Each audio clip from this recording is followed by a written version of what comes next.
안녕하세요. 송파문고입니다. 앞으로 심야 책방이 매달 하기로 했습니다. 많이 이렇게 참여를 해주시고 봐주셨으면 고맙겠습니다. 오늘은 역사란 무엇인가 라는 주제로 심야 책방을 진행하고요. 여기 박정인 교수님 소개하겠습니다. 네, 안녕하십니까. 올해 2022년 첫 번째 오늘 송파문고 심야 책방 시작하도록 하겠습니다.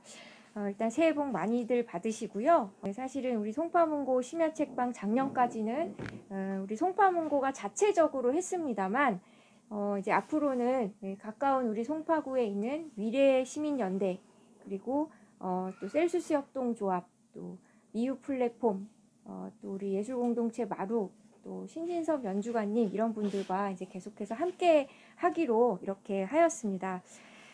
저는 현재 단국대 교수로 있고요. 그리고 이제 미래시민연대와 서울장애인연대 감사로 있으며 셀수스 협동조합에서 지식나눔 운동을 하고 있고, 현재 이 지역서점 살리기, 즉 우리 송파문고를 지역 명소로 만들기 위해서 우리 사장님하고 기획해서 우리 송파구를 알리기 위해서 노력하고 있습니다. 오늘 첫 번째로 2022년 주제는 지금 곧 나타날 그 대선, 핫한 대선에 앞서서 무엇이 역사가 될 것인지에 대해서 같이 고민해 보는 시간을 가지려고 하는데요. 굳이 역사를 잊은 민족에게 미래는 없다, 이런 신채호 선생님 말씀을 굳이 하지 않더라도 어떤 것이 역사가 되고 또 역사의 역사가 무엇이 기록되는지 가장 유명한 책인 E.H. 카의 역사란 무엇인가 라고 하는 책을 같이 논의하는 그런 시간을 가져보려고 합니다. 오늘 제가 사회를 보면서 강연자로 모신 분은 박용석 문화살림 부장님이신데요. 우리 박용석 부장님은 문화유산 교육사로서, 또 문화재 지킴이로서, 또 사명을 가지고 많은 문화재 지킴이 분들의 리더로서 대활약하고 계십니다. 우리 이제 박용석 부장님한테 이제 좀 물어보려고 하는데요. 부장님, 문화유산 교육사는 뭐고 문화재 지킴이는 또 뭡니까? 예, 문화유산 교육사 보통 이렇게 말씀드리긴 하는데 문화유산 해설사라는 표현도 쓰고 있습니다. 문화유산 교육사는 문화유산이라고 하는 게 보통 우리가 여러분들이 역사 공부를 많이 하셨을 텐데 대부분 고등학교로 끝났습니다. 그 이후에 역사 공부라고 하는 건 영화, 드라마 이런 것들 보시면서 옛날엔 그랬었구나 이렇게 하실 텐데 그것들만이 반드시 역사가 아닙니다. 저는 이제 예를 들어서 태정태세 문단세, 예성연중 임명선, 광희효연 숙경영, 정순원철 고순 이렇게 막 외우면서 저희가 역사 공부를 하셨을 거예요. 근데 우리 여기 계시는 분들한테 여쭤보고 싶은 게 우리가 문재인 대통령이 오늘 무슨 일 했는지 전혀 관심 없으시잖아요. 근데 역사라고 하는 게 어느 시대에 그 왕이 뭐를 했는지를 막 알려주는 게 사실 우리가 알고 있는 역사인 거예요. 근데 그게 반드시 역사가 아니잖아요. 우리의 삶이 빠져 있어요. 그러니까 우리의 삶이 지금 현재 대통령이 일정을 우리랑 상관없는 것처럼 세종 시절의 역사는 세종 임금이 했던 것만이 역사가 아니잖아요. 근데 그런 것들에 대해서 우리가 한번 고민을 하게 되는 세상이 되었습니다. 그래서 우리 주변에는 많은 문화유산들이 있어요. 문화유산이라고 하는 건 옛날 사람들이 살면서 만들었던 흔적들이 문화유산입니다. 지금 이곳에 지금 송파문고가 있는 송파구에는 백제의 삼국시대 백제의 원래 전체 백제 역사 중에 3분의 2를 차지하고 있는 한강 지역에 백제의 역사가 있는 곳입니다. 그래서 우리가 바로 옆에 몽촌토성과 풍납토성들이 있어요. 그리고 석천동 고분군이나 방이동 고분군들이 이렇게 자리 잡고 있는 곳입니다. 이곳이. 그런 것들이 문화유산이에요. 그 문화유산을 알려주는 게 저희들이 하는 일입니다. 근데 많은 분들이 역사를 고등학교 때 딱 끝내고 나니까 아는 게 하나도 없는 거죠. 그래서 저희들은 그런 분들에게 조금 더 부드럽게 알려주려고 노력을 하고 있는 거고요.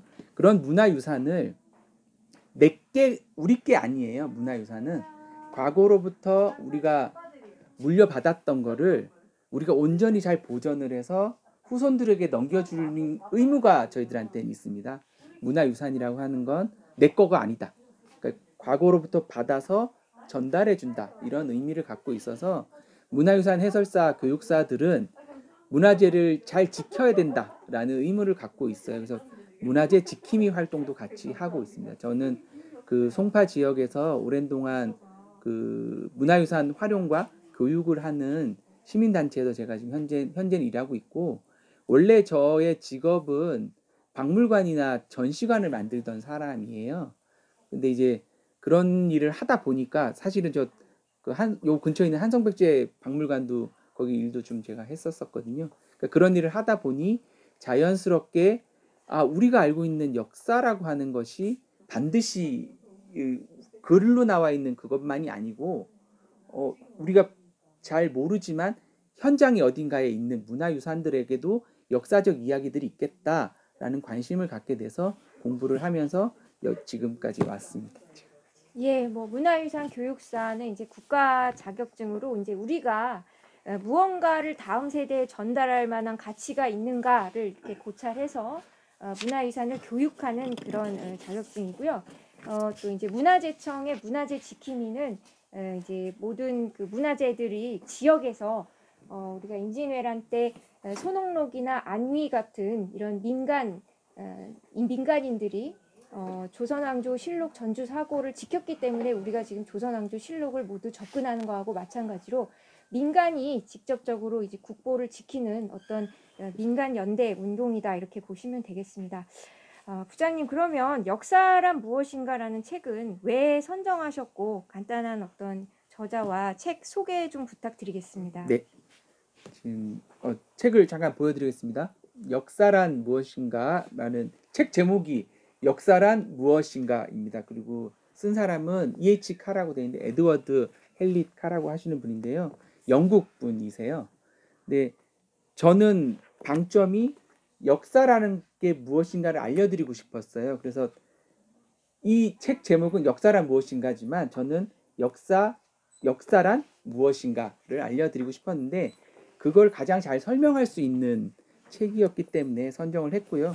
근데 많은 분들이 이 책 역사란 무엇인가라는 책을 읽어보셨을 거예요.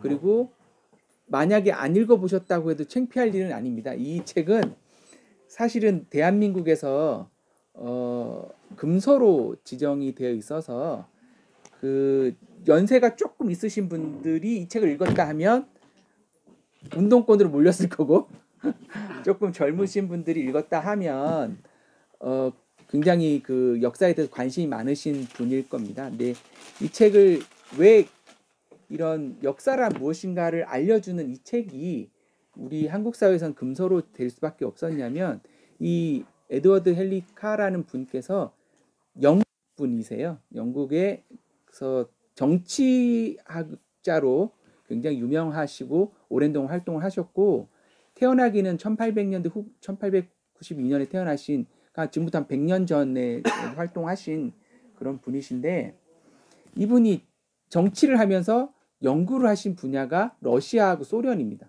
그러니까 이게 자연스럽게 공산 쪽으로 연구를 하신 거죠. 그러다 보니까 한국 사회에서는 이 역사란 무엇인가라는 책을 받아들일 수가 없었던 거죠. 근데 이 책의 내용이 문제가 아니라 이 책을 쓰신 분이 러시아랑 관련이 있다 이런 걸로 해서 금서로 지정되어 있었던 거고요. 이 책이 쓰여진 거는 1950년대 캠브리지 대학에서 이분께서 강연을 하셨어요. 역사란 무엇인가라는 어떻게 이걸 이해를 해야 되는지 역사에 대해서 그런 강의를 한 것들을 모아놓은 책이라서 사실은 읽으면 굉장히 어렵습니다. 이분이 본인이 주장하고 싶은 바는 역사라고 한 것 고정되어 있지 않고 변동을 한다. 그리고 역사를 이해하는 게 과거의 어떤 사실과 사건을 가지고 이해를 하는 것이 아니라 어떤 그것만이 역사가 아니라 그걸 두고 멀리 떨어져 있는 우리가 그걸 추정을 해보는 거예요. 그런 과정이 역사다라는 걸 증명하기 위해서 엄청 많은 강연을 하셨어요. 그래서 개인과 역사, 뭐 사회와 역사, 뭐 이런 식으로 해갖고 강연 발표를 하셨는데 이걸 총으로 다 모아 보면은 어떤 의미가 되냐면 여러분들이 어떤 사건이 있었습니다. 그러니까 우리 박정희 박사님하고 저하고 어떤 다툼이 만약에 있었다고 예를 들면 있었는데 그 다툼에 있었던 것들을 세 명이 남길 수가 있습니다. 우리 박정희 선생님이 남길 수가 있고 제가 남길 수가 있고 우리 송파문고 대표님께서 남길 수가 있어요. 그거는 어떤 사건에 대해서 보는 바가 다 달라질 수밖에 없습니다. 그러니까 일어난 사건은 한 가지지만 그것을 당사자들에 따라서 다른 결론을 낼 수밖에 없는 거예요. 그런 것들을 남겨져 있는 게 일단 기본적인 첫 번째 역사고, 그랬다가 후대의 그 기록들을 이렇게 열어보면서 사건은 하나지만 생각이 다 다른 것들을 보면서 어느 생각이 더 맞았는지를 판단을 해보라고 하는 거예요. 그리고 그걸로 끝나는 것이 아닙니다. 그러고 난 다음에 판단을 한 다음에 그들의 그 사건을 내 관점에서는 어떻게 이해를 해야 되는가 까지도 가는 겁니다. 그래서 이 이해측하는 끊임없이 역사란 과거와의 끊임없인 대화다. 그렇게 주장을 하게 되는 겁니다. 이 책을 한번 기회가 나시면 꼭 읽어보셔야 되는 책입니다. 이거 지금은 이제 금서도 아니고 한국에서는 굉장히 중요한 책이니까 한번 읽어보시는데, 여기서 중요한 거는 이분은 사실은 역사가가 아닙니다. 정치가예요. 그러니까 정치학자고 정치가인데, 우리가 보통 역사라고 하는 건 사학자들이 역사가가 아니라 우리가 알고 있는 어떤 정치나 경제나 문화나 이런 것들의 전문가이신 분들이 내가 알고 있는 이것들이 어떻게 여기까지 오게 됐는지를 과거를 쭉 알고 나면 그게 정리가 되면 그게 역사가 되는 겁니다. 그래서 이분도 역시 그런 식으로 역사를 이해를 하셨던 거죠. 그래서 지금 역사란 무엇인가, 사실 정통 사학자가 쓴 책이 아니라서 굉장히 자유롭습니다.